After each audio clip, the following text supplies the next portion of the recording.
Efectivamente, como decía Juan de Dios, hoy son las elecciones en Estados Unidos, conversábamos un poco esto y bueno, usted dirá, bueno, en muchos casos eso no tiene ese gran impacto para este lado del mundo. Sin embargo, hay una coyuntura importante ahora mismo y por supuesto dan mucho pie a algunas claves interpretativas para entender la situación particular política que está atravesando Estados Unidos en este momento, y esa coyuntura electoral y el recorrido por ella misma yo creo que arroja un poco de luz en perspectiva sobre la crisis política institucional, sobre los reflejos en la política exterior de la ahora todavía, ¿verdad?, principal potencia hegemónica global.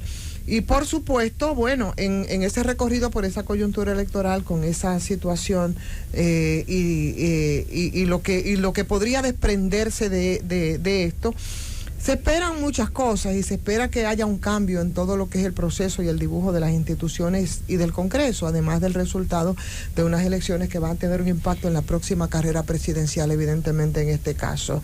Normalmente, si le va bien al partido, eso es lo que siempre ha ocurrido, bueno, pues tiene mejores chances de ser elegido, ¿no?, el partido gobernante. Normalmente eso es lo que ocurre en unas elecciones generales. Ahora bien, en el caso de Biden hay algunas particularidades. Joe Biden ciertamente que ha bajado mucho su popularidad, se colocan, dicen algunos, otros 44, otros lo colocan en un 40%, es una persona ya de edad, que definitivamente lo que se está pensando es que de cualquier manera no sea probablemente el candidato de los demócratas en las próximas elecciones presidenciales, y eso podría representar un cambio, ¿no?, mucho más allá del resultado de estas elecciones y más aún con la popularidad que tiene totalmente mermada, lo decíamos. Entonces esos son datos que en la coyuntura actual hacen suponer a muchas de las encuestadoras que para el oficialismo se podría dar el peor escenario, es decir, que los demócratas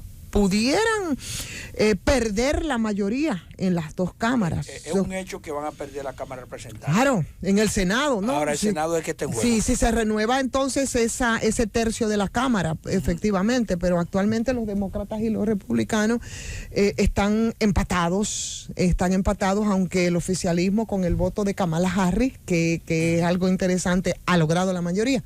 Y entonces todo eso yo digo ponerlo como aditamento para ver un poco las cosas. En la Cámara de Representantes los demócratas tienen una ventaja vieja de tan solo 5 escaños, ¿no?, en ese caso. Pero en ambas cámaras el oficialismo puede perder la mayoría. Eso es un hecho cierto, y si eso pasa, entonces la crisis que atraviesa Estados Unidos podría incrementarse. Y la agenda legislativa del actual presidente también se torna sumamente difícil. Claro. Porque ya va a tener un Congreso totalmente en Claro, contra. y tú hacías una referencia que tiene que ver con el tema del aborto, pero además del tema del aborto también lo que acaba de ocurrir en Brasil. Yo creo que son dos elementos importantes que habría que incorporar ahora a las elecciones. El tema del aborto, que apunta a un tema interesante, es bastante difícil de entender y tiene vinculaciones religiosas, y la cuestión religiosa es uno de los temas que más influye y que más importa en la política doméstica estadounidense. Entonces es una cuestión que yo creo que podría tener también esa concepción de lo pecaminoso, del crimen, tener en cuenta que hay importantes sectores que defienden esa teoría de la creación divina, los cuestionamientos a la evolución. Todos esos elementos confluyen, ¿no?, en estas elecciones, pero además hay un tema que tiene que ver con el caso de Brasil. Las elecciones de Brasil, y que igual, porque hubo una especie de polarización y no podemos nosotros olvidar lo que fue el apoyo, ¿no?, del trumpismo respecto al caso de Bolsonaro, y eso de alguna manera versus también los demócratas, ¿no?, y eso de alguna manera, bueno, pues un poco produjo una especie de polarización también en el caso de las elecciones que se dieron recientemente en Brasil. La postura de Estados Unidos en esa política externa siempre con tendencia a ser hegemónica, sin muchas fisuras. Sin embargo, en las elecciones demócratas que apoyaron a Lula y a través de los órganos del Estado como el Senado, hubo advertencias a Bolsonaro de no intentar golpismo por una parte, otro sector que lideraba Trump, que no solo apostó a Bolsonaro, sino que también puso en dudas la veracidad de los comicios. O sea, eso podría afectar de alguna forma la dirección de la política externa estadounidense y en ese caso, entonces, ¿cómo vincular el trumpismo con esa derecha latinoamericana? ¿Entiendes? Que eso podría también influir. Brasil ha sido históricamente una de las naciones más importantes del continente, no solamente por su extensión territorial. Y la principal economía de América Latina. Exactamente, lo que siempre ha sido de especial interés para los Estados Unidos precisamente, y ahí está el tema de los BRICS que entra en todo esto, la relación del trumpismo con el bolsonarismo, que es una relación específica y siempre tuvieron un vínculo bastante muy importante en todo esto, concretamente a partir de incluso de los asesores y de los estrategas de ambas fuerzas. De hecho, ya para las elecciones de Brasil se dice que hubo los mismos asesores y estrategas que estuvieron ahí bastante cerca, ¿no? Que viajaron incluso a Brasil, ¿no? Entonces, eso, y además tú recuerdas que cuando ganó Bolsonaro, de esos aliados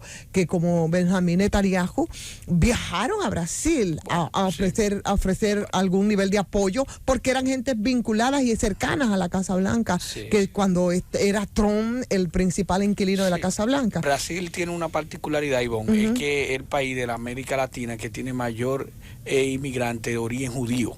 Entonces, claro, ese apoyo de Netanyahu a Bolsonaro fue sumamente importante. Claro. Y también volvió Netanyahu. Claro, exactamente, que esa es la otra, sí, por supuesto, que es lo que ocurrió recientemente en Israel. Pero también las elecciones tienen otros elementos que se dan en un contexto internacional de la guerra, donde la ONU juega un papel protagónico. Esos resultados podían afectar a mediano plazo el escenario de la guerra. Se sabe que en esa carrera electoral el belicismo estadounidense da votos. Los da, es así. Entonces, por lo menos es votos de un sector. Entonces, antes del día de hoy, que es cuando se producen esas elecciones, había una decisión que implicaba, de alguna manera, mandar menos ayudas armamentísticas a Ucrania, ¿no? Claro, y las implicaciones que eso podía tener de aproximación a Moscú, que es casi impensable, ¿no?, para el oficialismo demócrata. Pero yo creo que eso entonces habría que preguntarse en todo caso cómo esto podría afectar entonces la guerra, el apoyo al gobierno. Las encuestas, bueno, han estado con algunos planteamientos diciendo que cada vez menos estadounidenses están preocupados por lo que podía pasar en Ucrania. Pero otra cosa también, Juan, es lo que para nosotros, por ejemplo, en América Latina, ¿qué implicaciones tienen los resultados de las elecciones de hoy desde el punto de vista latinoamericano? Si existen diferencias que pudieran ser relativamente significativas para esta región nuestra, ¿no?, que se comportaron ellos siempre como que éramos patio trasero y que depende de la próxima composición institucional. Y eso sí, ciertamente, en general las diferencias entre republicanos y entre los demócratas con nuestro continente no son tan significativas, porque siempre es lo mismo, estamos jodidos, históricamente desde el momento en que Estados Unidos empieza a verse a sí mismo como una potencia, siempre ha considerado la región como fundamental. Sí, el voto de la minoría, Ivonne, como usted acaba de mencionar, es sumamente importante en Estados Unidos, sobre todo el voto de los hispanos y de los afrodescendientes. Ahora que es más importante, porque hay estados que son clave, como el caso de Arizona, que es clave que los latinos salgan a votar, también en Georgia, que son 360 Pero en el caso de ellos, a ellos lo único que les importa es tener el control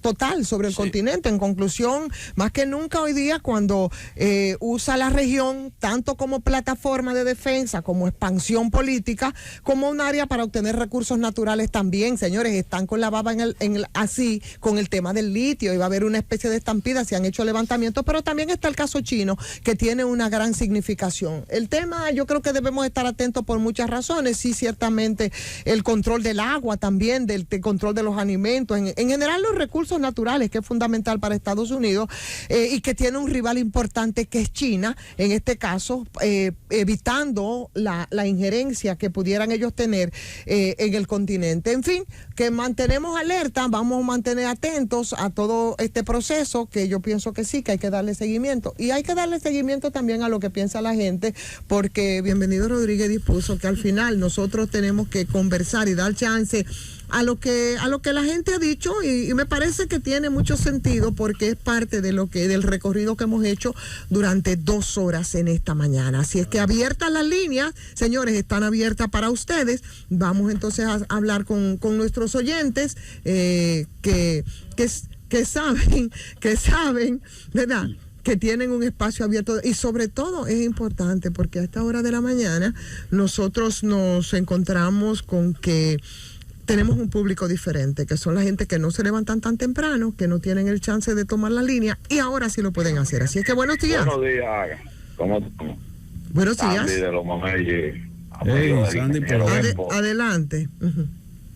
Hoy el logro, o sea, la campaña que llevan los demócratas para ganar la elección. A ver. El apoyo al aborto. ¿Dónde llegaremos nosotros en este mundo?